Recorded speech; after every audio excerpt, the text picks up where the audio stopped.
Olá, tudo bem? O meu nome é Keila Carvalho de Souza Andrade. Eu sou estudante do curso de Pedagogia e eu estou no último semestre da faculdade. Devido às escolas, estarem fechadas por conta da pandemia, essa foi uma modalidade que a faculdade nos disponibilizou para realizar o estágio. O meu estágio, ele é referente à gestão escolar. E nesse projeto eu vou abordar o tema Gestão Escolar frente à pandemia do Covid-19. O mundo não será mais o mesmo. Temos escutado essa frase com muita frequência, né? E parando para analisar, realmente não será. Esse período que nós estamos enfrentando em meio a uma crise mundial nos faz analisar, refletir, repensar, reinventar, ser resiliente. Todas as esferas, sejam elas política, social, econômica e educacional, até mesmo a familiar, passaram e continuarão passando por diversas mudanças. O impacto foi e ainda será imenso. Nesse contexto, vamos abordar a gestão escolar em tempos de isolamento social e os desafios advindos com a pandemia e pós-pandemia. O objetivo é refletir e analisar a atual realidade da gestão escolar a serem consideradas nesse novo cenário socioeducacional e a necessidade que teremos de mudança e inovação. Quando pensamos em escola, o que vem à mente? Espaço para socialização e interação, troca de conhecimentos, culturas, lugar para aprender, criar e produzir saberes, preparação para o exercício da cidadania, espaço para relacionar-se com o diferente, os iguais e ser feliz, Essas são algumas das diversas possibilidades quando pensamos em escola, certo? Mas, em tempos de isolamento social e de escolas fechadas, como garantir o aprendizado, o contato, a troca de saberes, entre outros? Essa é uma questão que foi muito abordada pelos gestores escolares, sobre a dificuldade de fazer gestão sem alunos, sem os professores, enfim, sem a comunidade escolar. Muitos relatam as dificuldades que surgiram. Despreparo das escolas, dos professores e alunos, problemas de comunicação com as famílias, dificuldade em lidar com as novas tecnologias, computadores e equipamentos de filmagem obsoletos ou a ausência deles. Também foi relatado a inacessibilidade à tecnologia e a falta do contato direto com os discentes. Uma das diretoras, a qual conversamos, ela disse assim: o primeiro impacto foi o sentimento de solidão. O segundo, a falta do conhecimento tecnológico para implementar ações que contribuíssem com os professores nesse novo modelo de aula. Foi preciso desconstruir conceitos e superar os novos desafios. Bom, escutando essa resposta, nós podemos pensar em ressignificação, E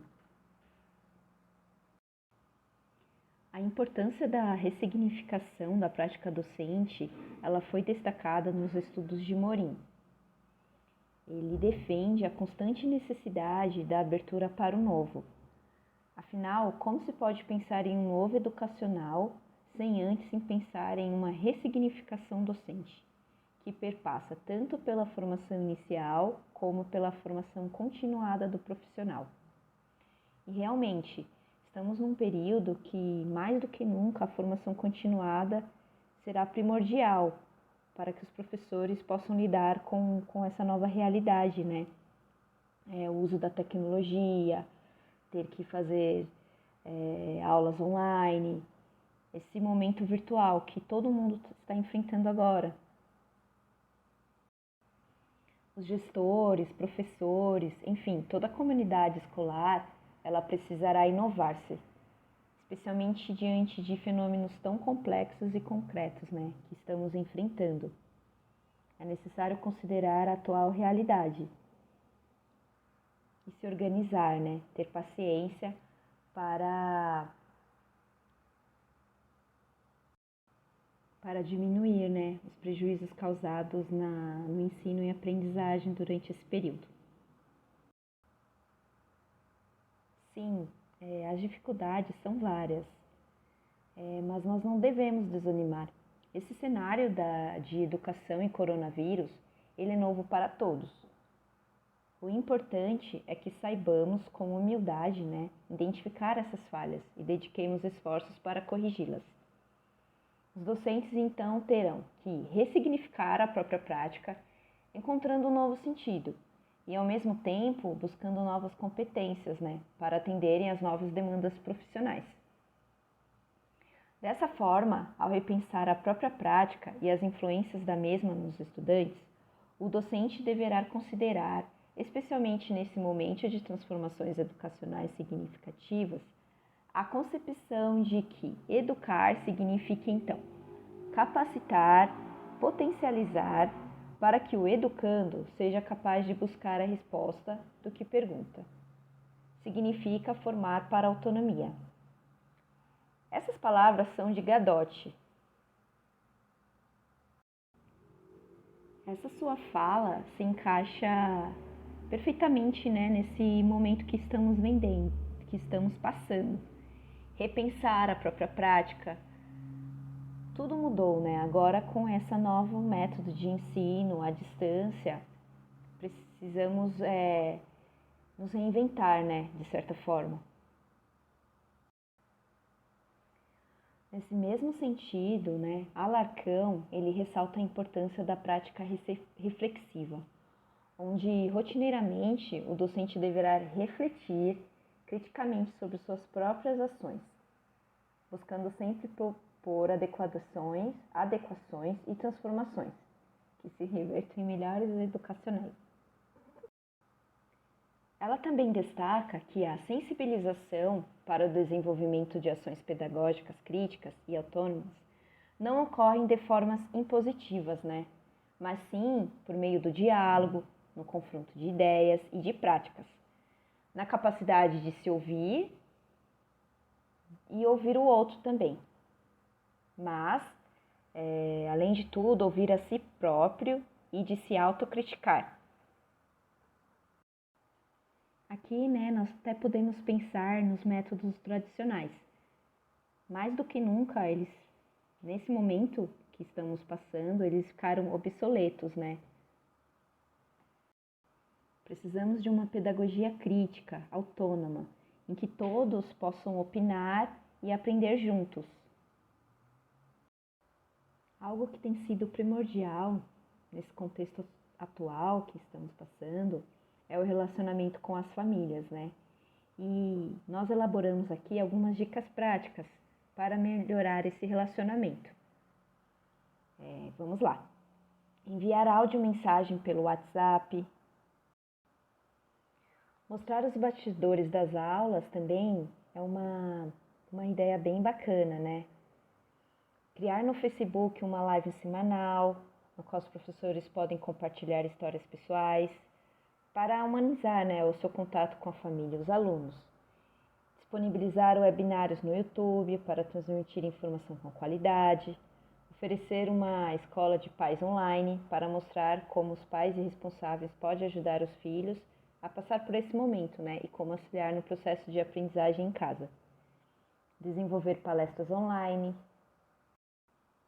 Uma ideia legal também é convidar os pais, né, ou responsáveis para falar de assunto que eles dominem.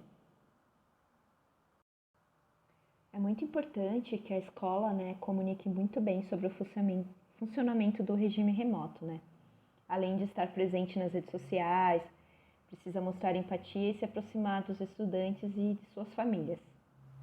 A meta principal é humanizar esse relacionamento à distância com os planejamentos certos, né? Para transmitir mensagens relevantes no tempo certo. Manter canais de comunicação abertos nunca foi tão essencial, né? Através deles é possível que as famílias possam encontrar melhores soluções para o planejamento da rotina de estudos, no auxílio também na hora que vierem dificuldades emocionais e até mesmo ajudar nas atividades escolares.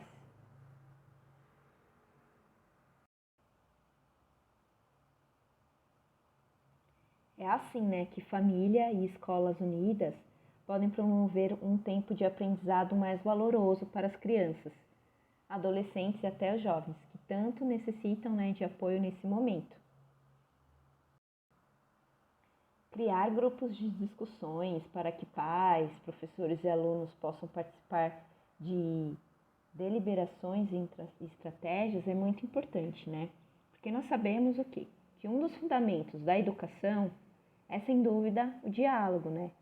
Quando propomos a criação de um espaço de discussão para que pais, alunos e professores possam discutir as suas melhores estratégias, né, para a formação, o que acontece?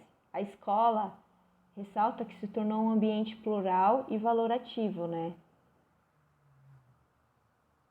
Valorizando uma gestão democrática. Essa discussão, no entanto, ela deve sempre estar solidificada, né, em princípios de respeito e igualdade, porque são elas que permitem que todos possam se manifestar de forma livre e terem suas opiniões e sugestões acolhidas para o debate.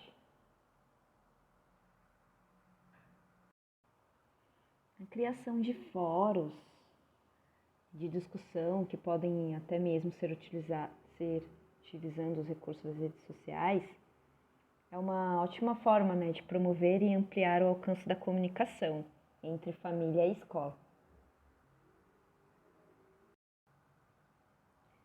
O essencial também é que os alunos possam participar. Nesse período é muito importante, né, o debate, o acolhimento das diferenças e o aprendizado comunitário. São atitudes, né, positivas que contribuirão e muito para a vida de todos, principalmente dos alunos, né?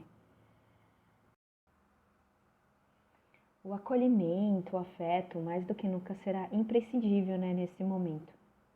Segundo estudos, buscar a aproximação virtual com as famílias para estreitar vínculos é uma estratégia, né, para diminuir esse sentimento, né, de solidão, de incertezas e inseguranças. Outro ponto importante também são em relação às atividades, que devem ser lúdicas, né, para que as crianças pequenas se desenvolvam brincando. Apesar do distanciamento, é necessário prezar pelo contato, né, mesmo que por outras ferramentas, pois nós sabemos que as crianças elas estão em constante aprendizado, né, observando e absorvendo informação o tempo todo. Para elas, tudo é experiência e novidade. E para isso é preciso botar em prática algo simples, né? Que nós mesmos aprendemos quando crianças, enquanto alunos, e nos esquecemos ao longo da vida. O que é? É criar um enredo, um roteiro sedutor, para que os estudantes mergulhem, né, nessa perspectiva de vencer desafios, cumprir missões. Porque lembra quando nós éramos crianças, quando tinha gincana na escola? Participar de teatro, essas coisas assim, nós amávamos fazer, né? E mesmo em casa, com a ajuda dos pais, dos familiares, é possível criar um enredo de exploração para as crianças.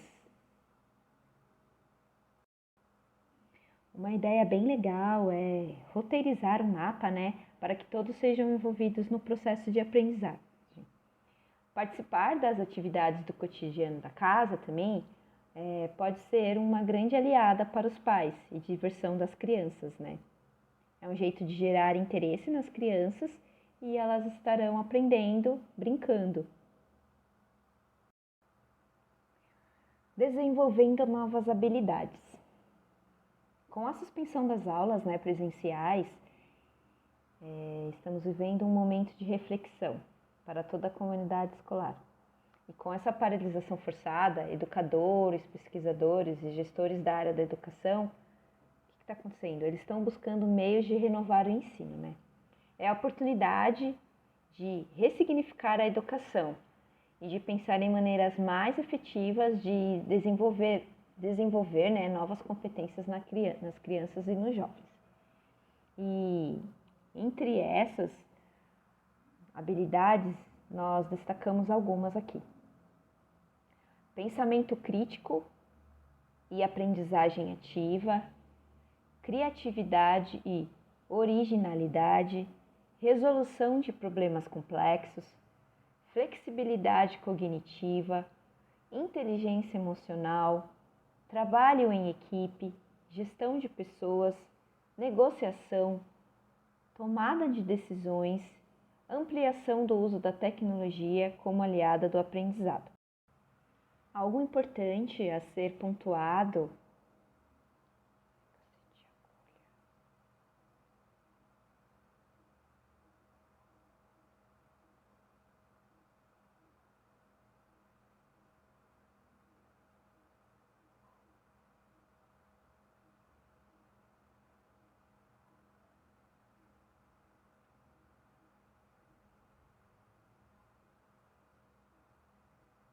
que essas inovações perpassam inicialmente pela conscientização docente, né? Para que, apesar das dificuldades e diversidades pessoais, exista a necessidade da proposição de atividades criativas e diferenciadas, que incentivem, né, a autonomia no processo de aprendizagem, a pesquisa, o debate, a socialização, os momentos individuais e coletivos, que favoreçam a construção do conhecimento do estudante com qualidade. Agora vamos falar um pouco da gestão pedagógica, né? Repensando a gestão pedagógica.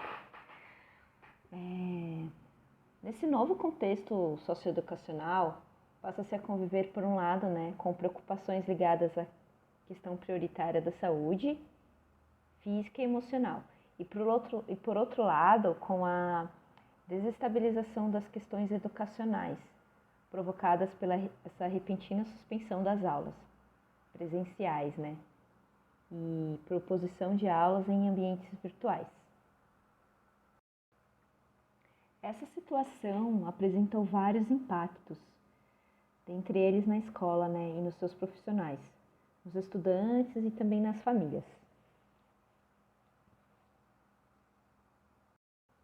Então é preciso repensar a gestão escolar, acolher as preocupações, né, dos estudantes, das famílias, dos professores também.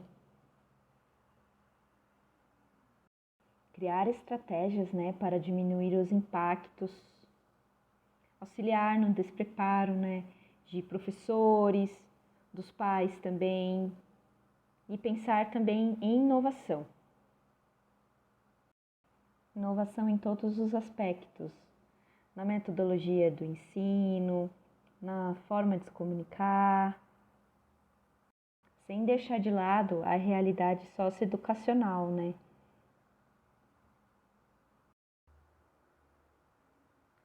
Considerando, né, a atual realidade, o gestor precisará inovar-se, especialmente diante desses fenômenos, né?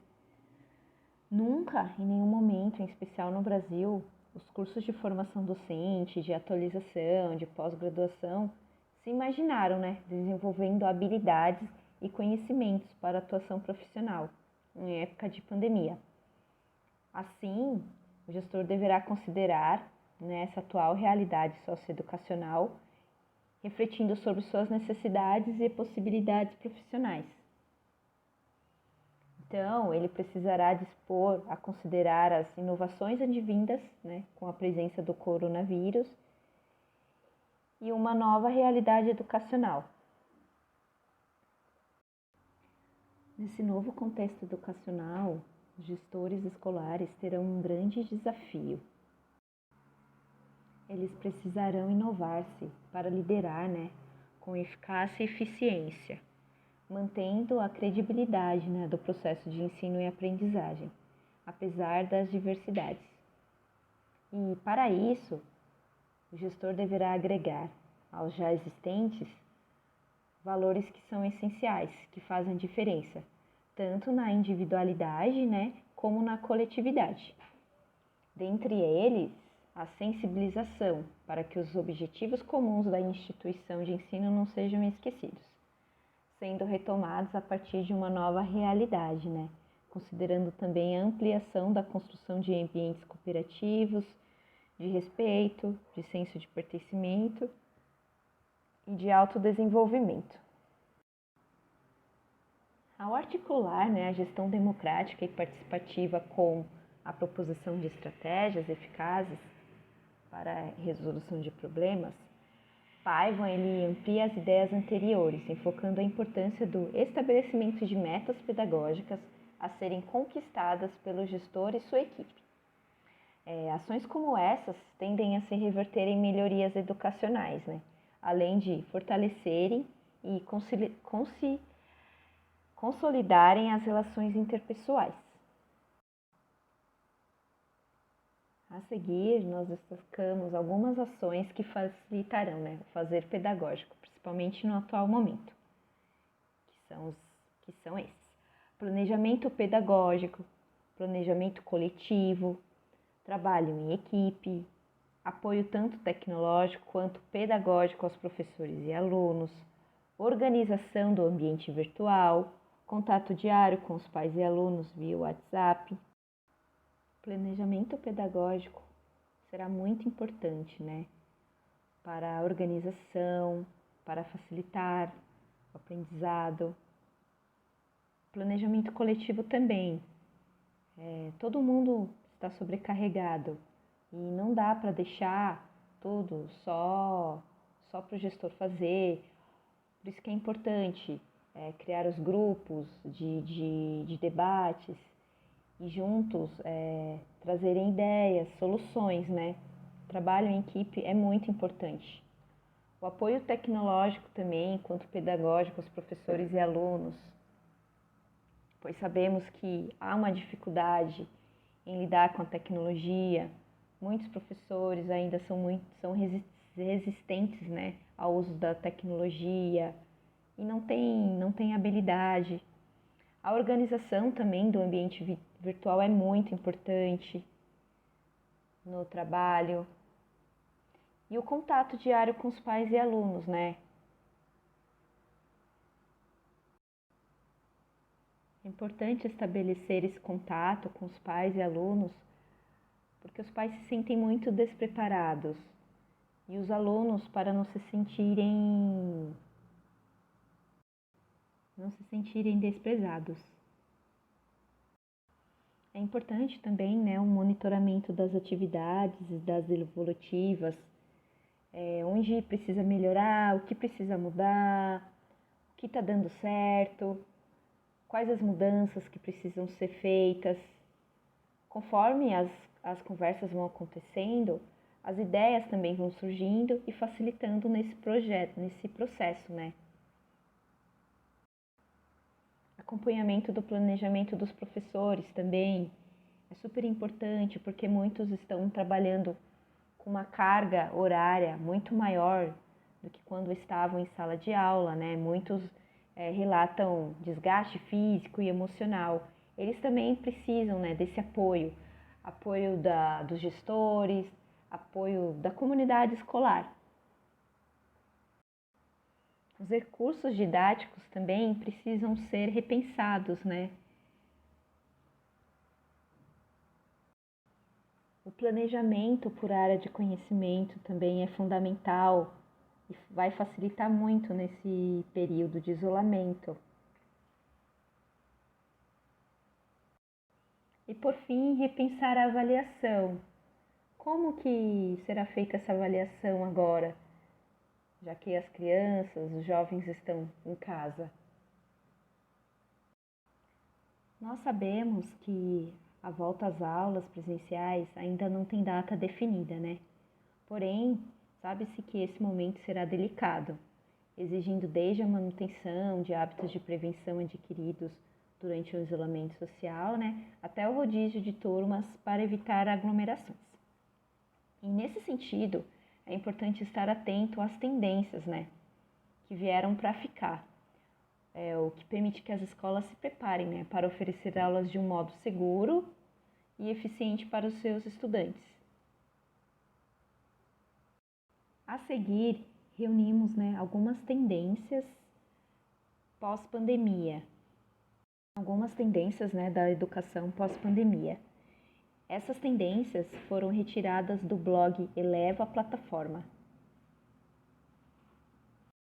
Então vamos lá. Ensino híbrido. O que é? O ensino híbrido é definido como uma modalidade, de aprendizagem que mescla o ensino presencial com o virtual, ou seja, conta com aulas fora e dentro da escola. Nela, os alunos acessam um aprendizado que é considerado mais interessante, personalizado e eficiente. A partir dessa metodologia, há situações em que o estudante tem mais autonomia e determina sua velocidade de aprendizagem, já que pode utilizar as ferramentas virtuais, para revisar conteúdos ou dar continuidade ao que aprendeu na aula presencial. Mas, sem deixar de lado com o suporte online do professor, mas sem deixar de contar, com o suporte online do professor.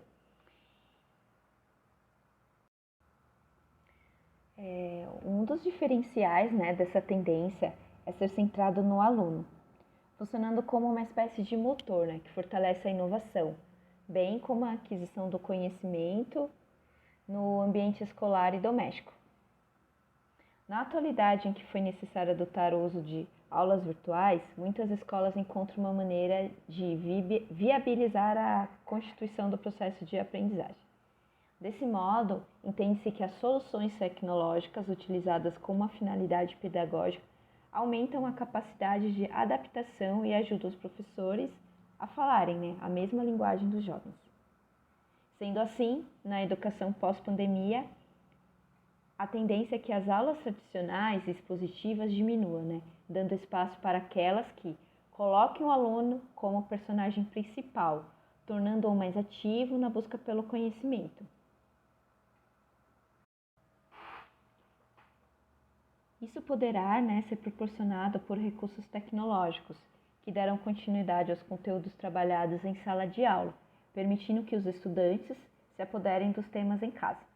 Além disso, vale ressaltar que o ensino híbrido é mais personalizado e dinâmico, porque possibilita que as famílias e o corpo docente acompanhem o engajamento e a evolução dos estudantes, e ambos podem interferir quando for necessário. Além do ensino híbrido, nós também temos o ensino não presencial. As aulas não presenciais são uma opção utilizada por muitas universidades, antes da pandemia. Mas é uma completa novidade para as escolas brasileiras, porque apesar de ser uma situação atípica, também traz à tona a inovação no formato das aulas. É importante destacar que isso não significa que as aulas presenciais serão totalmente substituídas pelas virtuais. No entanto, é um caminho que se abre, para que as escolas e as famílias entendam que o aprendizado também pode acontecer fora da sala de aula, Assim, futuramente, pode ser comum encontrar escolas investindo em jornadas de aprendizagem que se integrem à rotina dos estudantes. E da mesma maneira que o ensino híbrido, essa prática também será fundamental para a retomada das aulas pós-pandemia, já que as medidas de distanciamento implicam no revezamento de alunos em sala de aula. Na sequência, nós temos o uso de recursos tecnológicos, Imagina, sem o uso da tecnologia, o impacto da pandemia na vida estudantil teria sido muito maior, Graças a aplicativos para postagem de conteúdos e plataformas de reunião online, os alunos puderam continuar tendo aulas sem sair de casa. E com base nisso, a adoção de novas tecnologias e ferramentas virtuais para dar aulas expositivas é uma tendência mais forte para o futuro da educação. Uma das alternativas mais utilizadas no Brasil é o Google Classroom, que é o sistema de gerenciamento de conteúdo para as escolas. Contudo, o uso da tecnologia para lecionar também criou um desafio para as escolas, que é preparar os professores, para utilizar corretamente as ferramentas virtuais. Afinal, nem todos nasceram nessa era da tecnologia.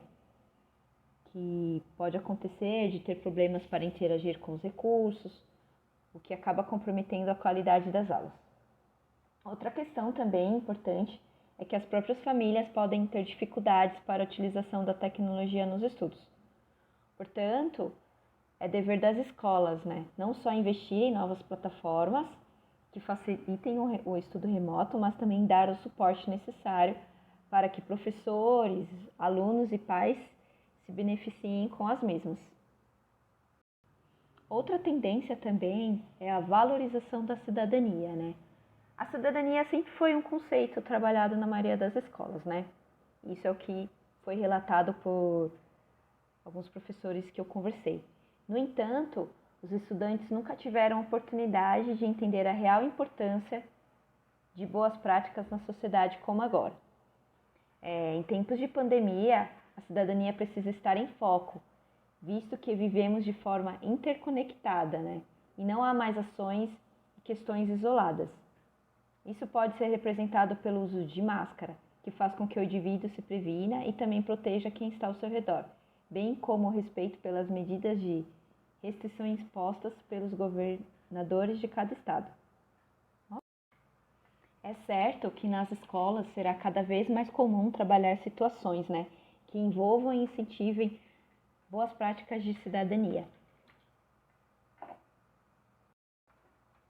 Com o entendimento da inter-relação entre as pessoas, é possível pensar o impacto das nossas ações em todos os níveis e contextos, Sem dúvida, isso poderá melhorar a atitude de todos os membros da comunidade escolar, fazendo da escola, um espaço mais consciente e agradável para todos. Outra tendência também é o aumento da solidariedade, Durante a pandemia, muitas pessoas perderam seus entes queridos e outras perderam seus empregos, tendo suas finanças abaladas. Isso pode ter causado traumas, preocupações, inseguranças e angústias para muitas famílias. Diante disso, o importante valor social que vem sendo resgatado é o quê? É a solidariedade. Tanto empresas quanto a população em geral não estão medindo esforços para ajudar quem realmente precisa. E para lembrar, um exemplo simples disso é das pessoas mais jovens, que deixam recados nos elevadores se oferecendo para sair, para fazer compras para as pessoas que são do grupo de risco do coronavírus. Aqui mesmo, no prédio onde eu moro, eles colocaram um mural com os números dos apartamentos das pessoas que se disponibilizavam a ir até o mercado, fazer compra para as pessoas. E conforme essas